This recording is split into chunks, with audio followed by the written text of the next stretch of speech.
everyone, it's Michelle Caruana from Play Cafe Academy, and in today's video I am going to show you from start to finish how to put together a organic balloon garland using a kit from Amazon, which I have linked in the description of this video. Alright, let's do it.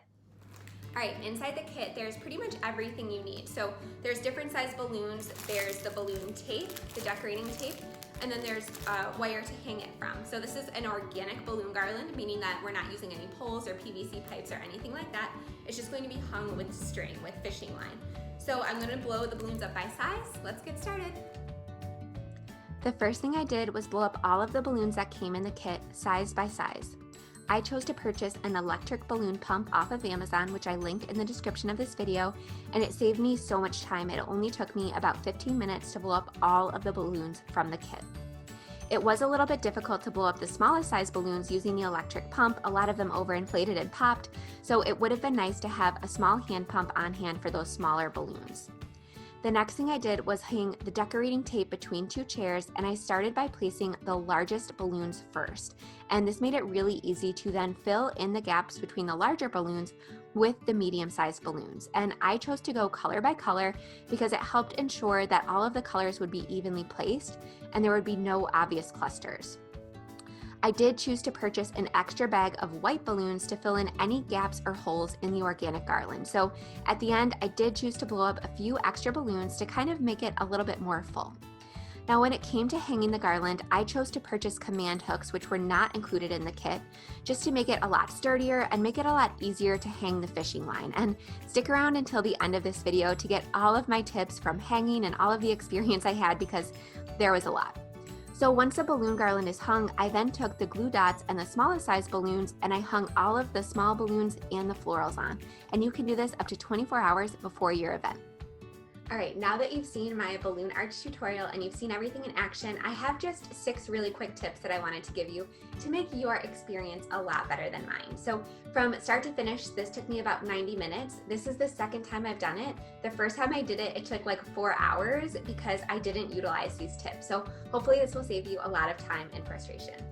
Alright, tip number 1, if you're going to use fishing line to hang your balloon arch with balloon tape, and you're going to use command hooks like I did, hang the lines before you actually put the balloons on. So once the balloons are on, it's really hard to kind of fish in there, and no pun intended because I'm using fishing line, it's really hard to kind of work your way in and loop string around the little loop in the balloon tape and tie it. So for me, I just found it a lot easier to evenly place some balloon string or fishing line, whatever it is you may use, before putting the balloons in. That would have saved me a ton of time.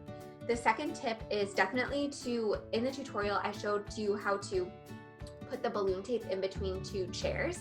That is not only going to save your back, but it's also going to save you a lot of time because you're not constantly having to move it around because it is suspended in the air, but it also minimizes the amount of dirt, dust, and dog hair that you're going to find on your balloons.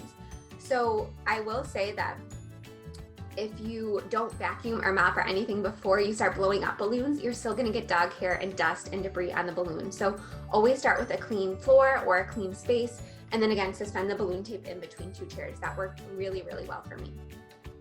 The next tip is going to be to start with the larger balloons first. So not all kits come with those jumbo size balloons, but this one in particular did. And I found out that it was much easier to space the larger balloons first before filling in with the smaller balloons. That ensured that they were evenly spaced, and it's a lot harder to fit in those giant balloons when you already have a bunch of smaller balloons in the mix. All right, the next tip is have backup balloons just in case. So there were 4 different colors for this particular balloon arch. There was like gold, green, blue, and white. And I purchased an extra bag of white balloons because I knew that some would pop. And I knew that, some might not work, some balloons might be defective, so I bought it was like an extra $1. I bought an extra bag of white balloons just to have some on hand, and that really helped fill in the gaps if any balloons were to pop or anything like that. All right, the next tip, when hanging outside, be careful not to overinflate. So as we know, heat expands, and it causes things to expand, including balloons. So especially if you're using dark colors, like I wouldn't even recommend trying to use like black or a lot of those really dark colors outside because it's going to be affected even more. But if you're going to be hanging outside, be extra careful not to overinflate. All right, and then the last tip is I found that if you're hanging or blowing the balloons up or hanging the garland before the event, I have found that 24 hours is usually the maximum in order to make sure that it's, still looking its best.